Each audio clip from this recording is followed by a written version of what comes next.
In the previous video, we set up the MAPE for the different models, and we found out that the power model gives the smallest MAPE and therefore the best fit. So we're going to use the coefficients from the power model in the profit model in the next tab. So let's first get the constant is equal to that cell, and if we copy that down, then we have the A and B.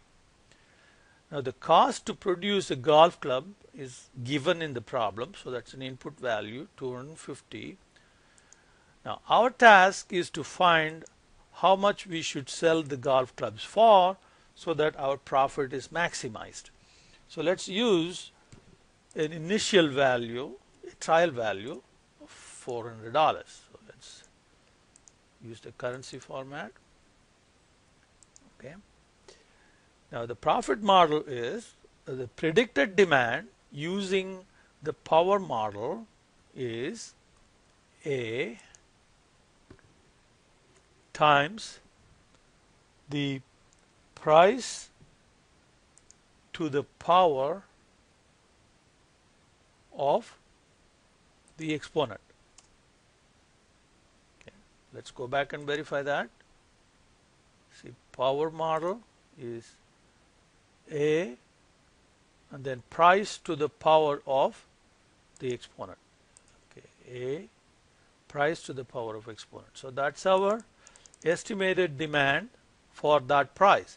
So the total revenue is the demand times the price. Here we are assuming that we will be able to meet the demand. So that's our total revenue. Now, total cost is the predicted demand times the unit cost. So the profit is revenue minus cost will give you the profit. So these are dollar values. So let's change the format to currency, and I'll get rid of the decimal places. Now that's our output cell, profit. So let's go ahead and name that cell because we're going to be using it.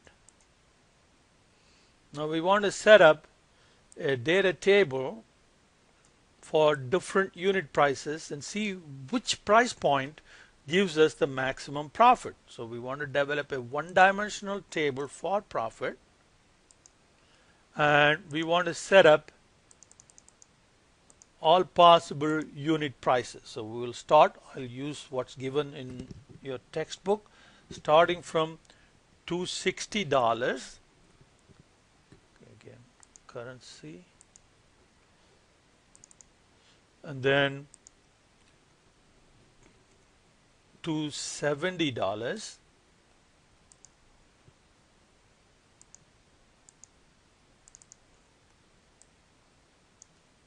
Let's see, we want to go all the way up to $600.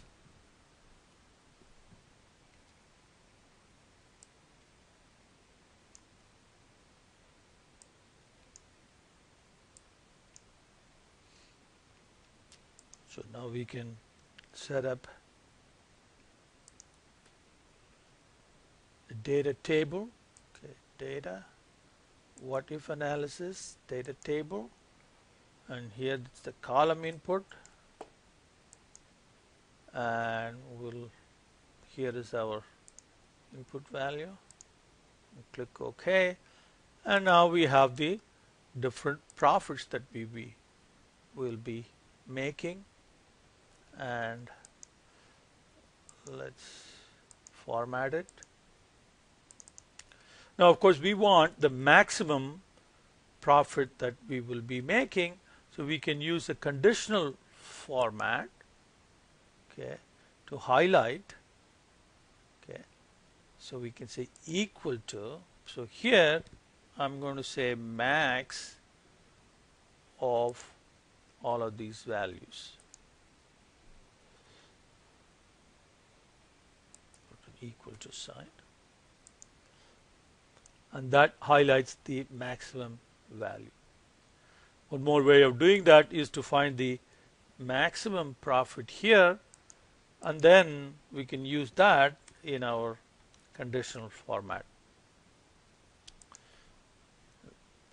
Now, what if we want to get the best price corresponding to that maximum value automatically using Excel functions?